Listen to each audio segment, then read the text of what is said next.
नमस्कार, मैं हूं आपके साथ अंकिता पाल। बुलेटिन की शुरुआत करते हैं। उच्च स्तरीय टास्क फोर्स मिशन हरियाणा 2047 के संयोजक दीपक बागला ने सीएम सैनी से मुलाकात की है। मुलाकात के दौरान हरियाणा की अर्थव्यवस्था में तेजी लाने के रोडमैप पर चर्चा की गई है। आपको बताते चले कि सीएम सैनी से मिले हैं दीपक बागला। अर्थव्यवस्था में तेजी लाने पर ये चर्चा की गई है। तस्वीरें भी आपको दिखा रहे हैं जो कि एक्स पर पोस्ट की गई, जो कि सीएम नायब सिंह सैनी ने पोस्ट की और पोस्ट करते हुए अर्थव्यवस्था में तेजी लाने पर चर्चा की बात भी कही है।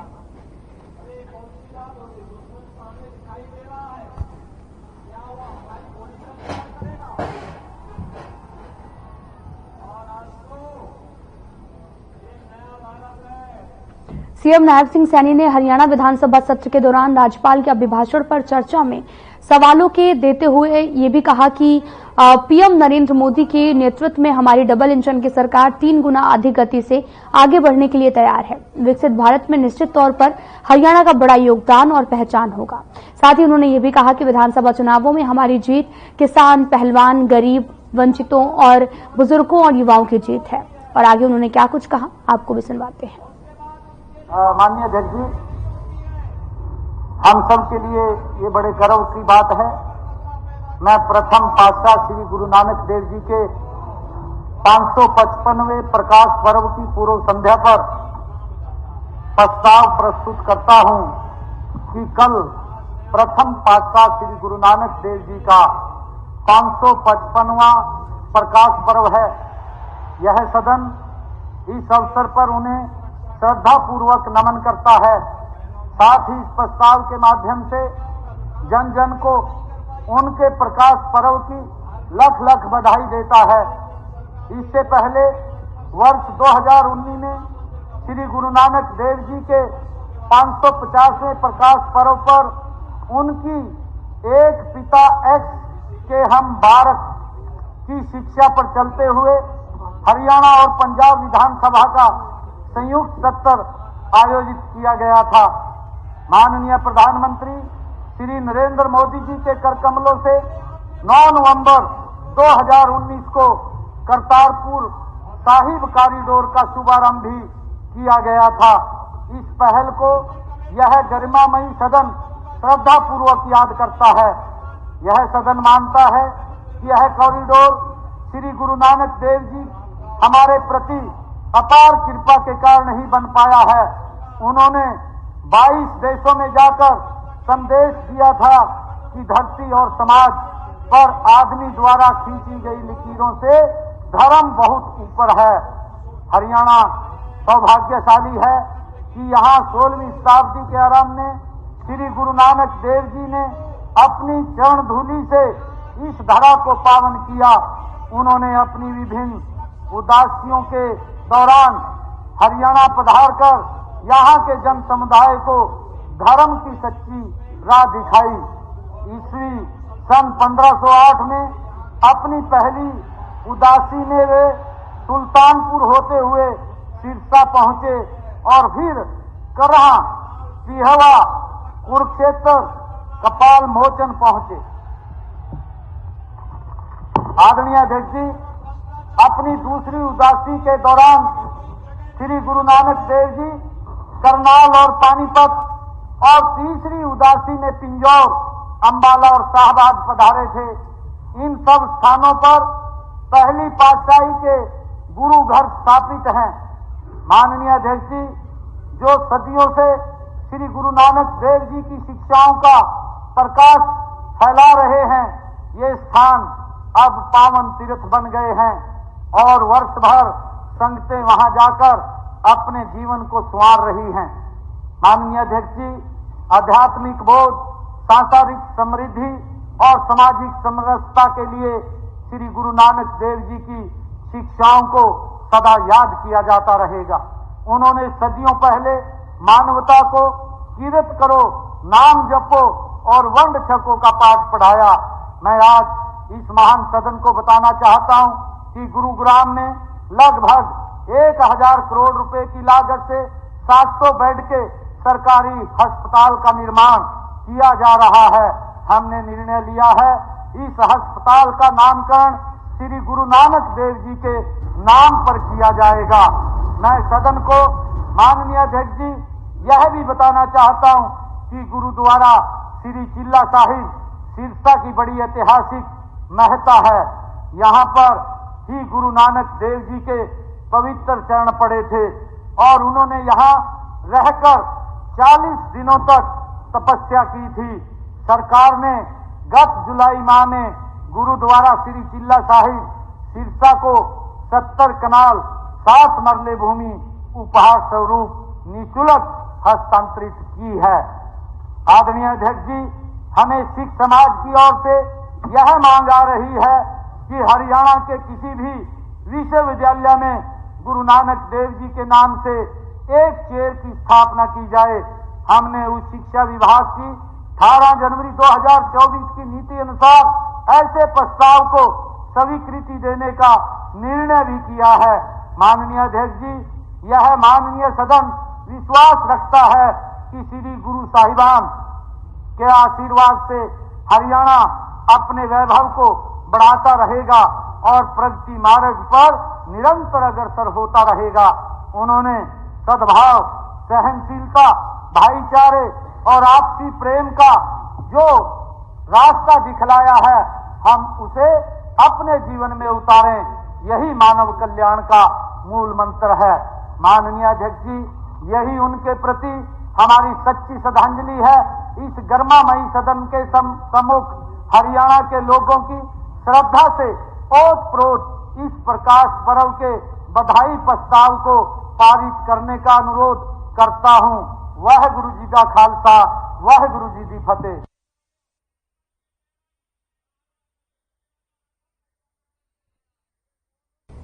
श्री गुरु नानक देव जी के 550वें प्रकाश पर्व पर सीएम ने प्रदेश के किसानों को तोहफा दिया है। 2,62,000 किसानों के बैंक खातों में 300 करोड़ रुपए की बोनस राशि भी जारी की गई।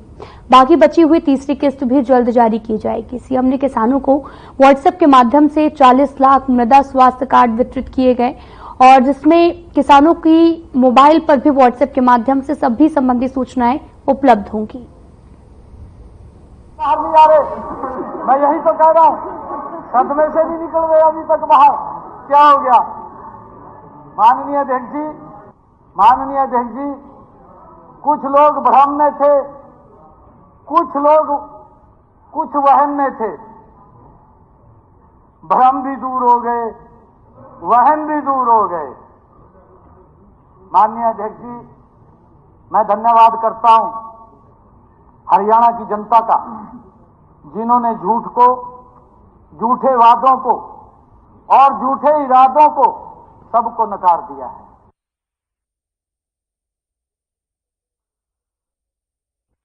हरियाणा के पूर्व सीएम भूपेंद्र सिंह हुड्डा का बयान सामने आया। उन्होंने सरकार पर निशाना साधते हुए सरकार के 10 सालों का हिसाब मांगा है। हुड्डा ने कहा कि बीजेपी बताए कि उसने अपने 10 साल के कार्यकाल में क्या कुछ किया है।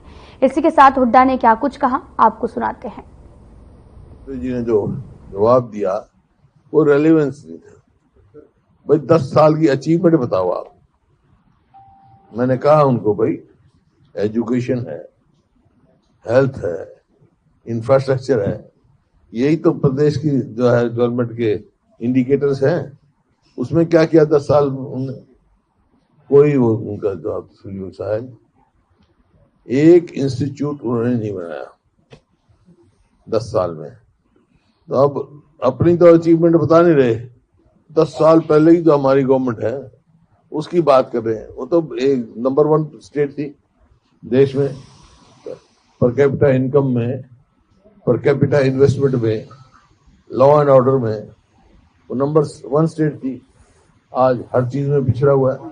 आज नंबर 1 हो गया अनएम्प्लॉयमेंट में। और जो लॉ एंड ऑर्डर सिचुएशन की आपको मालूम पता ही है क्या स्थिति है। तो कोई मतलब वो नहीं दिख रहे थे उसके। और जो हमारे तब से जो, हालांकि मैं चाहता नहीं था कि चलो ये तो मैं सोचा भी बने हैं, अगर वो अपनी बात कहते तो मैं कहता तो हमने जो सवाल उठाए उनका कोई तसल्ली बख्श जवाब। अब मान लो नौकरियों में भ्रष्टाचार जितना है, नौकरियां इनकी समय बिकी, उसका डिप्टी सेक्रेटरी का यह नाम किसने लिया था? डॉक्टर साहब ने।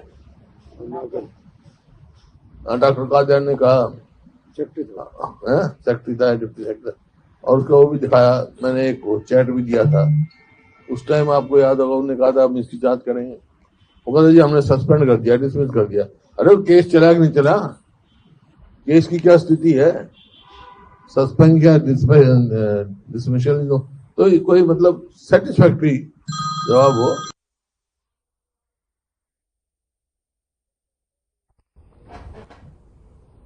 अपराधियों के हौसले लगातार बुलंद होते जा रहे। बेखौफ अपराधी खुलेआम गोलियां चला रहे हैं, उनसे प्रशासन का कोई भी डर नहीं दिख रहा।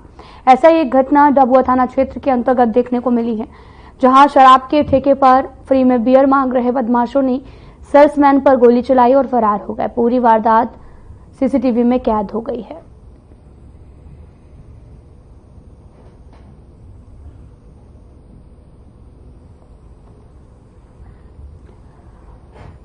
तस्वीरें आपको दिखा रहे हैं जो कि फरीदाबाद से हैं, जहां पर प्रदेश में बेखौफ अपराधी जो हैं देखने को मिल रहा है। जहां पर आपको ये भी बताते चले कि सीसीटीवी में ये पूरी वारदात कैद हो गई और ये पूरा मामला फरीदाबाद से बताया जा रहा है, जहां पर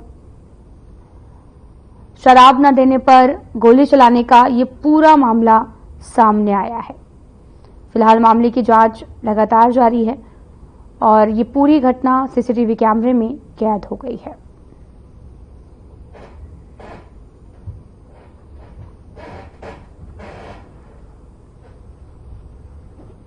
आप तस्वीरों में देख सकते हैं कि कैसे एक शख्स शराब न देने पर पास जाता है, डराता और धमकाता है, और ये पूरी वारदात सीसीटीवी कैमरे में कैद हो गई है।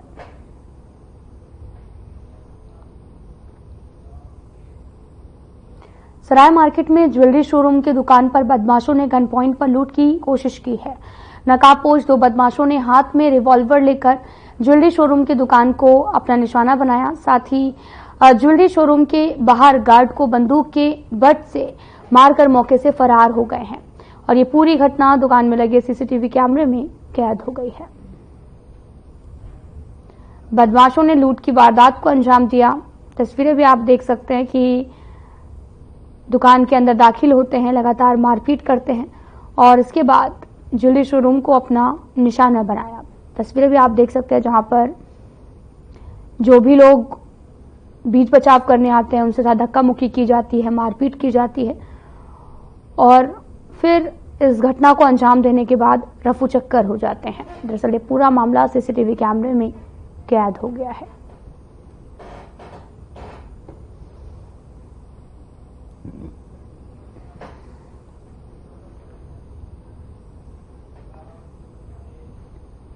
अपने दोस्तों संग घूम रहे युवा पर 8 से 10 हमलावरों ने घेरकर चाकू से हमला कर दिया है। बीच बचाव करने उसके दोस्त आए तो आरोपियों ने उनके साथ भी मारपीट की। इसके बाद उसके दोस्त वहां से भाग निकले, लेकिन इस हमले में युवक गंभीर रूप से घायल हो गया। राहगीरों ने घायल को हिसार सिविल अस्पताल लेकर गए हैं और जहां डॉक्टर ने उसे मृत घोषित कर दिया है। ये सारी घटना सीसीटीवी कैमरे में कैद हो गई है। वही मामले की सूचना पुलिस को दी गई। पुलिस ने आरोपियों की तलाश शुरू कर दी है।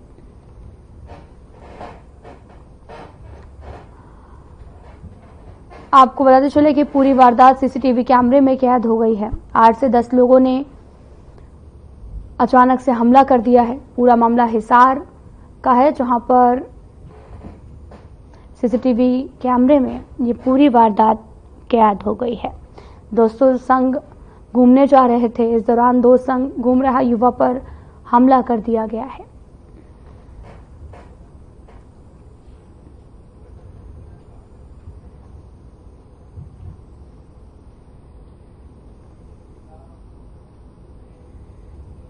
डॉक्टर चंद्रभान शिवराण ने भी किसानों को, आपको पता चले कि रबी की फसलों के प्रति जागरूक करते हुए कहा कि किसानों को बिना देरी के रबी फसल की बुआई पर कार्य करना चाहिए। किसानों को केवल डीएपी पर आश्रित नहीं होना चाहिए, क्योंकि डीएपी एकमात्र विकल्प नहीं है। आगे उन्होंने क्या कुछ कहा, सुनाते हैं आपको।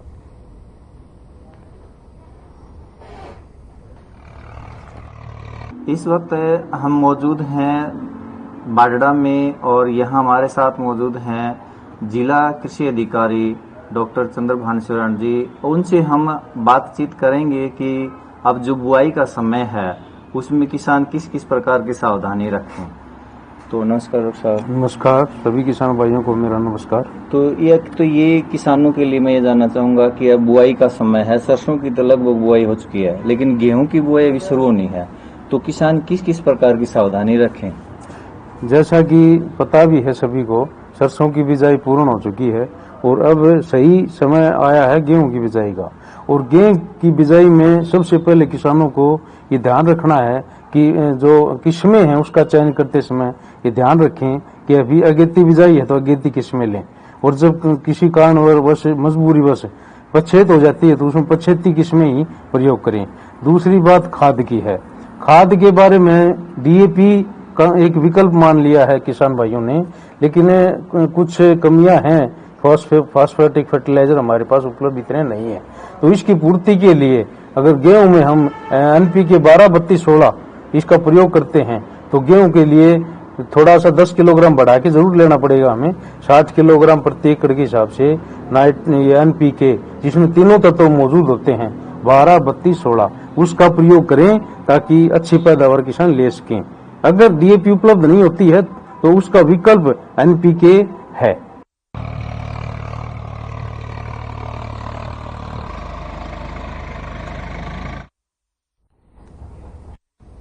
कार्तिक पूर्णिमा और गुरु नानक जयंती पर देश के कई राज्यों से आए 10 लाख से भी अधिक श्रद्धालुओं ने कपाल मोचन मेले में स्नान किया है। रात्रि के लगभग 12 बजे श्रद्धालुओं का जनसैलाब उमड़ा और श्रद्धालु कपाल मोचन में स्थित कपाल मोचन सरोवर और ऋण मोचन सरोवर, सूरजकुंड सरोवर में स्नान करने लगे। श्रद्धालुओं की सुरक्षा के लिए पुख्ता इंतजाम भी किए गए हैं।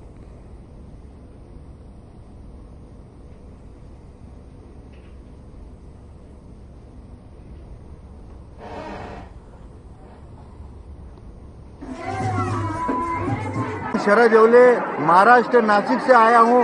ये मेरा सेकंड टाइम है और मुझे पहली बार बहुत अच्छा लगा, इसलिए दूसरी बार मैं आया हूँ। और गोपाल मोचन में वो बच्चा का मंदिर है, वहाँ पे बहुत मनोकामना पूरी होती है, ऐसा मंदिर है। 15:45 के हाथ से लिखा हुआ है, बन जाके ठहरे हमारा। ये 1736 का है, उन्होंने इसमें गुरु नानक देव जी का बर्थडे मनाया कार्तिक पूर्णिमा को। ये दूसरा जो है ये जो बच्चा आज से जिसके भी 9 साल की उम्र थी, ये बच्चा मिल चुका है। सबसे पहले तो आप सबको देश और विदेशवासियों को गुरु पर्व की हार्दिक बधाई और शुभकामनाएं। इस वर्ष मेला कपाल मोचन में लगभग 10 लाख लोगों ने आस्था की डुबकी लगाई और प्रशासन ने उनको हर संभव जो प्रयास किए कि उनको सभी सुविधाएं मिले। तो निश्चित तौर पर मैं मानूंगा कि हम एक सफल मेले का आयोजन करवा पाए, जिसमें प्रशासन ने श्रद्धालुओं को सही मूल्य सुविधाएं दी। ਅਸੀਂ ਪੰਜਾਬ ਦੇ ਜ਼ਿਲ੍ਹਾ ਸੰਗਰੂਰ ਦੇ ਪਿੰਡ ਚੀਮਾ ਮੰਡੀ ਤੋਂ ਆਏ ਹਾਂ। ਹਰ ਸਾਲ ਆਉਂਦੇ ਹਾਂ। ਹੁਣ ਗੁਰਪੁਰਬ ਦੀ ਸ਼ੁਰੂਆਤ ਹੋਈ ਹੈ, ਰਨ ਮੋਚਨ ਤੇ ਇਸ਼ਨਾਨ ਕੀਤਾ। ਇੱਥੇ ਸਭ ਦੀਆਂ ਮਨੋਕਾਮਨਾ ਪੂਰੀਆਂ ਹੁੰਦੀਆਂ, ਜਿੰਨੀਆਂ ਵੀ ਸੰਗਤਾਂ ਆਉਂਦੀਆਂ ਸਭ ਦੀਆਂ ਮਨੋਕਾਮਨਾ ਪੂਰੀਆਂ ਹੁੰਦੀਆਂ। ਅਸੀਂ ਚੀਮਾ ਮੰਡੀ ਤੋਂ ਆਏ ਹਾਂ, ਜ਼ਿਲ੍ਹਾ ਸੰਗਰੂਰ, ਪੰਜਾਬ ਤੋਂ। ਤੇ ਇੱਥੋਂ ਦੇ ਜਿਹੜੇ ਇੰਤਜ਼ਾਮ ਨੇ ਸਾਰੇ ਬਹੁਤ ਵਧੀਆ ਕੀਤੇ ਹੋਏ ਨੇਗੇ ਤੇ ਇਸ ਚੀਜ਼ ਨੂੰ ਲੈ ਕੇ ਸਾਰੇ ਲੋਕਾਂ ਦੇ ਵਿੱਚ ਪੂਰਾ ਉਤਸ਼ਾਹ ਹੈਗਾ।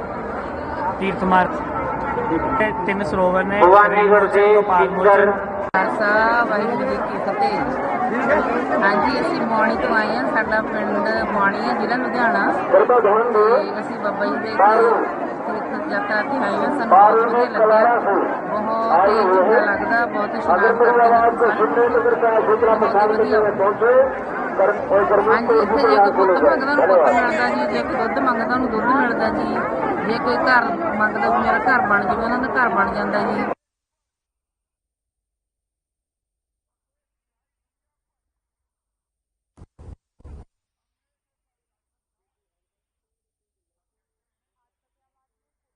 मिला सुबह से ही कोहरा छाया हुआ है। इसका असर आम लोगों पर, सड़कों पर सफर करते काफी परेशानियां भी आएंगी। भारत मौसम विज्ञान विभाग IMD ने 16 नवंबर तक हरियाणा में कोहरे को लेकर ऑरेंज और येलो अलर्ट जारी किया। इसके चलते विजिबिलिटी 50 मीटर से घटकर 100 रह गई है। आपको तस्वीरें दिखा रहे हैं जो कि फतेहाबाद से हैं, जहां पर ठंड का मौसम शुरू हो रहा है तो वहीं दूसरी तरफ स्मॉग भी काफी ज्यादा देखने को मिल रही है। सीजन का पहला कोहरा, लोगों को काफी मुश्किलें भी हो रही हैं, जहां पर जो लोग सुबह जल्दी उठकर ऑफिस के लिए जाते हैं या फिर इस दौरान विजिबिलिटी भी काफी कम है और लोगों को गाड़ियां चलाने में काफी दिक्कतों का सामना करना पड़ रहा है।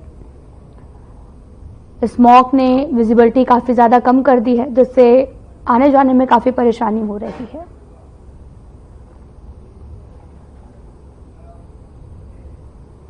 ज्यादा कोहरे की वजह से हादसा हुआ है। हांसीजीत रोड पर एक ट्रक और बस की टक्कर हो गई।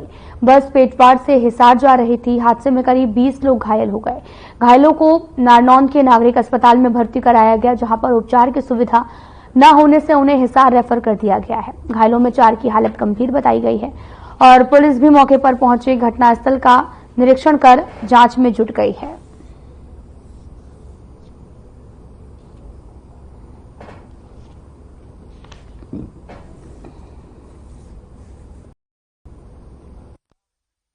एक्सीडेंट तो जो बस वाला ओवरटेक करने के चक्कर में जी ट्रक ड्राइवर तो सीध में है जी, अपनी लाइन में है, ये बस वाला दूसरी लाइन में जा रहा है। बस वाला की गलती दिखा जी। किस चीज का एक्सीडेंट हुआ? यो ट्रक है जीरी का भरिया जी, रोडवेज बस है जी, ओवरटेक कर दिया, एक्सीडेंट हुआ है जी। तो जी क्या जानकारी एक्सीडेंट के बारे में? एक्सीडेंट के बारे में सीधी बस वाले की गलती दिखे जी मन तो जी, बस सीधी रॉन्ग साइड में चल रही है। तो कितने लोगों को चोट लगी बताई जा रही? कम से कम 12 बंदे रामता जी, किसी की टांग टूट टूटी, कुछ ड्राइवर की ज्यादा सीरियस है। तो ट्रक ड्राइवर की कैसी हालत होगी? ट्रक ड्राइवर की ज्यादा सर पैट गया जी बीच में जी। कहाँ का बताया जा रहा है? आशी का। तो ट्रक कहाँ से आया था, कहाँ जा रहा है? ये आशी से कोई पुंडरी जाओ जी। हाँ जी, जीरी वर्क जी मतलब जैन राइस मिल में बस में बैठे थे और आगे तो गाड़ी आई थी, उसकी बोरी भरी थी, लोड की हो रही थी, उसका मैं टक्कर लग गई। 20-25 सवारी थी जी, हम रोटी आई थी, काम पर जावा थे। कहाँ जा रही थी? हम डाटा जावा थे जी, नारायण से।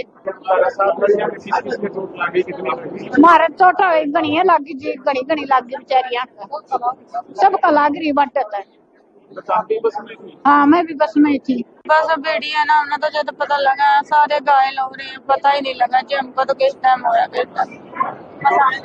बस जब एक्सीडेंट हुआ तो उसके बाद में कौन पहुंचा वहाँ पर? एम्बुलेंस पहुंची है जी। तो वो लेकर आया? हाँ जी। तो कहाँ तक आ रहे थे आप? हम जा रहे थे जी नारनौंद से डट्टा। शादी में काम करते हैं जी, मजदूरी दिहाड़ी करते हैं, मजदूरी के लिए काम पे जा रहे थे। ये नाम था? रजनी जी।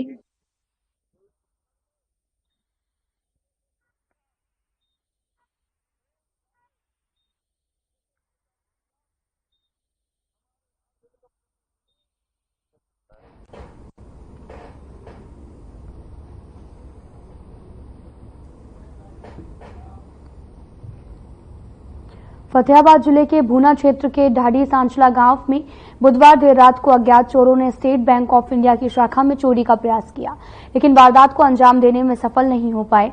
हालांकि चोरों ने बैंक के मुख्य गेट पर लगे 3 ताले तोड़ डाले। आखिरी ताला तोड़ने की फिराक में थे, तभी डायल 112 भूना की गाड़ी मौके पर पहुंची, जिसके चलते वे अपने मंसूबों में कामयाब नहीं हो सके। कोहरा का फायदा उठाकर मौके से भाग निकले और ये घटनाक्रम सीसीटीवी कैमरे में कैद हो गया। फिलहाल पुलिस युवक की पहचान का प्रयास कर रही है।